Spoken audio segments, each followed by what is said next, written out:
Emily Sanders was the first, Lara Nguyen was the second, and Anna Coleman was the third.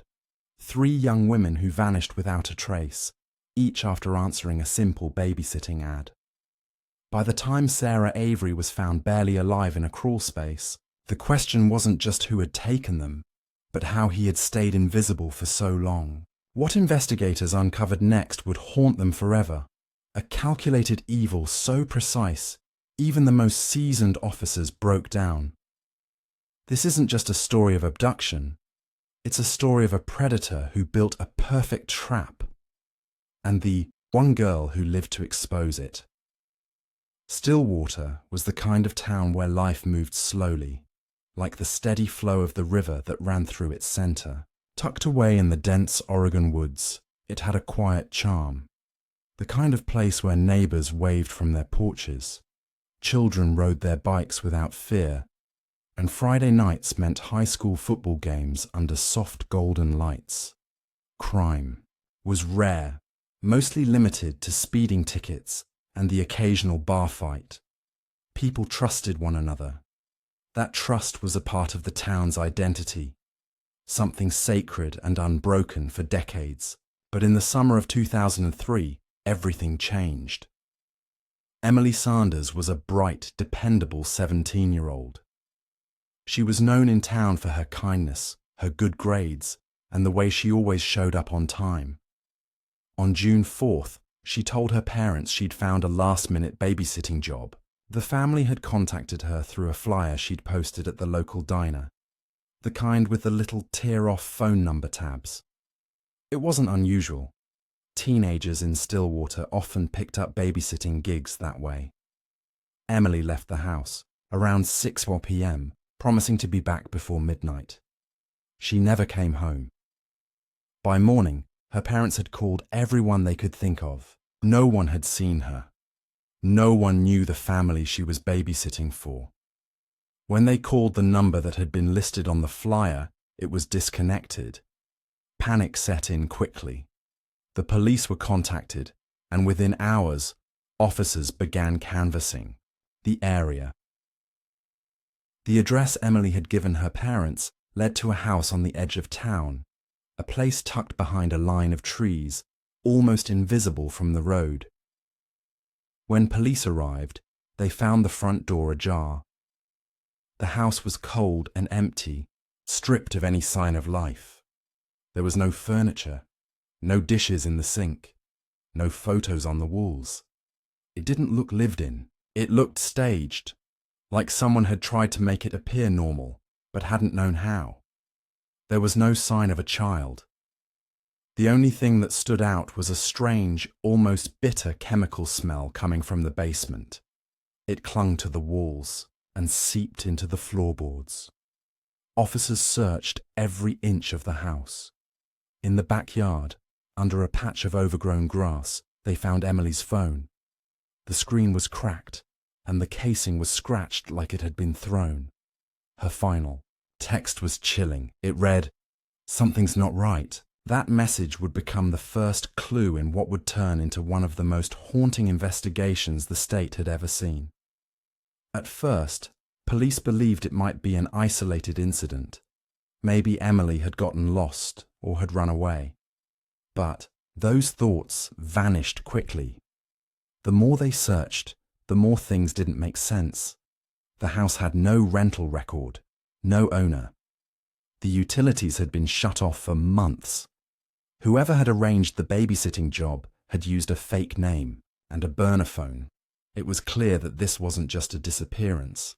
It was something far worse, and it was only the beginning. Lara Nguyen was a sophomore at a nearby college, majoring in early childhood education. She was soft-spoken, responsible, and loved working with children. Her professors described her as dedicated and gentle, always willing to help others. On June 17th, just under 2 weeks after Emily Sanders vanished, Lara responded to a babysitting ad posted on a community board near her campus. The listing seemed ordinary. A couple needed someone to watch their son for a few hours while they attended an evening event. The pay was generous, which caught Lara's attention, but nothing about it raised red flags. She called the number listed, spoke briefly with a woman who sounded warm and polite, and arranged to meet them at the provided address that Friday evening. She was never seen again. When Lara's roommate reported her missing the next morning, authorities immediately took notice. Stillwater police had not forgotten about Emily, whose disappearance had left the town on edge. The similarities between the cases were striking. Young, responsible women, both responding to babysitting jobs, both vanishing without a trace. What made Lara's case different was that the house she went to wasn't abandoned, not at first glance. It was a small, weathered home on the outskirts of another rural town, about 20 miles from Stillwater. When police arrived, the house appeared recently used. There were dishes in the sink, magazines on the coffee table, and a faint smell of air freshener in the air. But when they stepped further inside, that familiar unease settled over them. The windows had been wiped clean. The floors were strangely spotless. There were no personal items, no photographs, no sign that a family actually lived there. In the hallway, officers discovered a door with deep scratches along the edge, like something, or someone, had tried desperately to claw their way out. Behind it was a closet. Inside, they found a child's shoe and a single hairpin. No blood, no signs of a struggle, just a chilling absence of anything that made sense. It was clear the house had been prepared for one purpose: to lure someone in and erase all traces of what happened next. The FBI was called in after Lara's disappearance. 2 missing women under the same circumstances was no coincidence. The task force started digging into the phone records linked to the babysitting ads. They were all burner phones, bought with cash from gas stations across Oregon. Security footage was grainy and unhelpful. Each phone was used only once, just enough to arrange the job, and then discarded.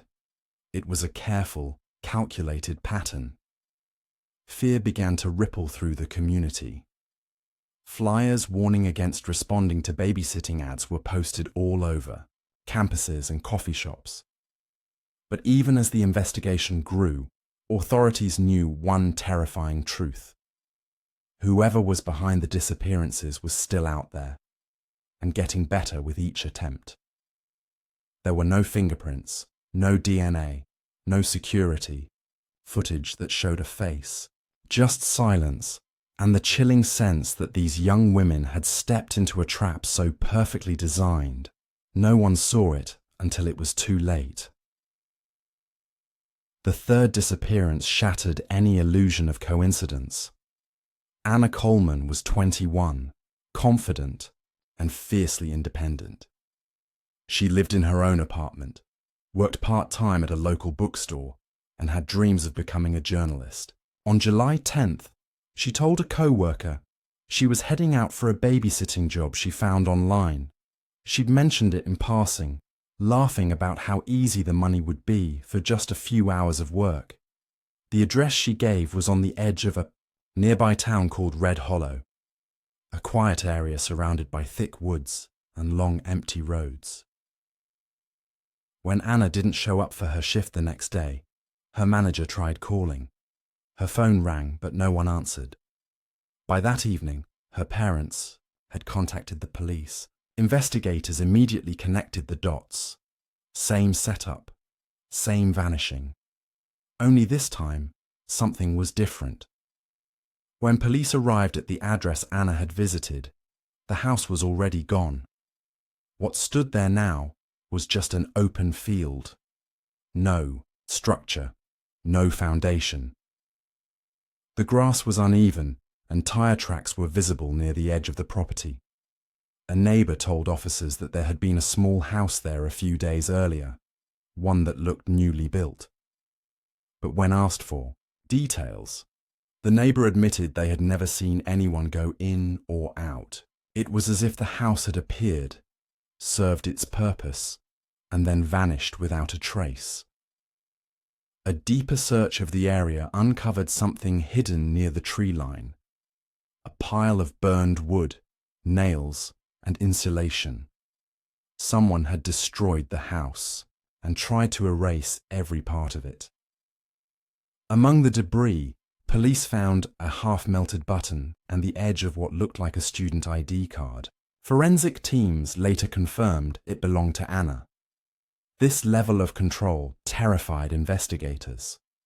They were no longer dealing with a simple abductor. This person was organized, mobile, and methodical. He didn't just remove his victims. He removed the scene itself. Each case had escalated in complexity, with fewer traces left behind. But what unnerved the task force most wasn't the precision. It was the implication that the person responsible was practicing, learning, and adapting. As news spread about Anna's disappearance, panic gripped the region. Parents no longer allowed their teens to take side jobs. Babysitting boards were taken down. Community forums were filled with fear and speculation. Some believed it was the work of a serial killer. Others whispered about cults or human trafficking. But authorities had no theories, no profile, no suspect. Just a growing list of victims who had vanished under identical, carefully crafted circumstances. The FBI launched a full-scale investigation, expanding their search to include missing persons. Cases across the state.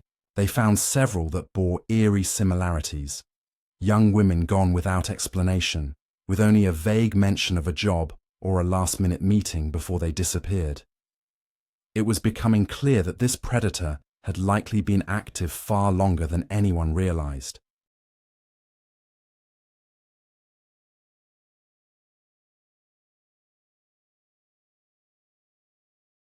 The task force worked around the clock, assembling pieces of a puzzle with no clear image. Hundreds of tips came in daily, most leading nowhere. Some were hoaxes, others were desperate guesses from people hoping to help. But then, nearly 3 weeks after Anna's disappearance, a breakthrough came, not from the public, but from a line of digital code buried deep in one of the burner phones used to arrange the babysitting jobs. Federal analysts recovered a fragment of data that had not been fully erased.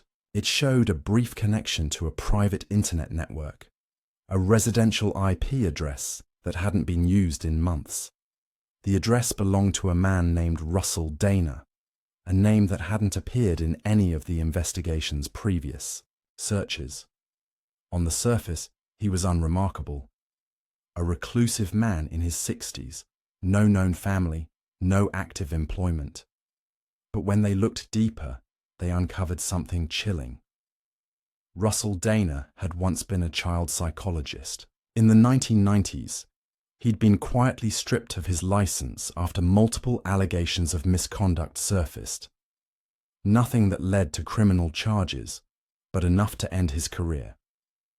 After that, he'd seemingly disappeared.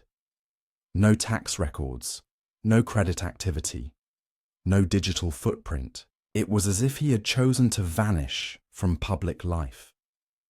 Investigators discovered that Dana had purchased several properties across Oregon over a 10-year span, using a web of shell companies and false identities. Most were run down or abandoned, homes located in remote areas, just like the ones where Emily, Lara, and Anna had last been seen. It became clear that these houses had been part of his operation. Temporary traps, carefully selected, used once, and then discarded or destroyed. With search warrants in hand, law enforcement descended on the properties. In one, located deep in the woods near the Cascade Mountains, they found something horrifying. Behind a shelf in the basement was a false wall. Inside was a hidden room, dark, cold, and completely soundproofed. In that room were cameras, restraints, and evidence of long-term confinement. And in a corner, buried beneath a layer of loose floorboards, they found a collection of tapes, dozens of old VHS recordings, each labeled with names and dates. As agents began reviewing the footage, the true scale of the crimes began to unfold. Each tape documented the captivity of a victim. The lighting was poor, and the camera never showed the face of the man behind it. But the voices, the fear, and the torment were unmistakably real. The recordings offered no happy endings. Each ended suddenly, disturbingly. But one tape, dated only weeks earlier, ended differently. It showed a girl, bruised and barely awake, chained to a wall. Unlike the others, there were fresh marks on the walls. Scratches, writing, signs of resistance. The investigators feared the worst. But then came the miracle. In a different property, closer to the city, they found her, alive, malnourished and terrified but alive. Her survival changed everything. She was found by accident. During a routine sweep of one of the smaller properties Russell Dana had owned, a crumbling two-story house at the edge of a forgotten town, officers noticed something strange. The crawl space beneath the floorboards was sealed from the inside. A faint noise, barely a whisper, caught one officer's attention. When they pried open the space, what they discovered left even the most experienced agents speechless. Inside was a young woman, curled into herself, shivering and barely conscious. She had been missing for nearly 8 months. Her name was Sarah Avery, a 19-year-old who had vanished from a nearby town under nearly identical circumstances. Until that moment, her case had not been connected to the others. She was too weak to speak when they first found her. Paramedics rushed her to a hospital where she remained under heavy security and medical care. Over the following weeks, Sarah slowly began to recover, physically and mentally. Her presence was a turning point for the investigation. She was the only known survivor, the only person who had lived through what the others hadn't. What she remembered, and what she was willing to share, shocked the task force and reshaped the entire case. Sarah recalled being taken into a house that looked ordinary from the outside. She had been offered a babysitting job through an online ad, just like the others. When she arrived, she was greeted by a man wearing a surgical mask and gloves. He said the child was asleep and asked her to wait in the living room. Then everything went black. She woke up in the dark, cold room beneath the house, chained to a wall. From that point on, her world became a nightmare of isolation and manipulation. She never saw her captor's full face, but she remembered his voice, calm, methodical, as if reading from a script. He never used her name. He called her subject. He would ask questions about her life, her fears, her family, and then disappear for days, leaving her alone in total silence. Sometimes he played music. Sometimes he played the sounds of children crying or laughing. It was all psychological, deliberate, designed to destroy her sense of reality. She didn't know how long. She'd been there. Time lost meaning. What kept her alive, she said, was the faint hope that someone might come. And then, one day, she heard voices. Real voices. Police voices. That was the moment she knew she was being rescued, not recorded. Sarah's testimony confirmed what the tapes had hinted at. Russell Dana had created a system, a sequence. He operated in cycles, targeting victims who fit a specific profile and using decoy homes to stage abductions. Every detail was calculated, but her escape shattered the illusion of control he had maintained. The investigation intensified, search efforts expanded, surveillance was increased, yet despite the urgency, There was one glaring problem. Russell Dana had disappeared. He had left no signs of where he'd gone. No fingerprints, no trail. Only horror in his wake.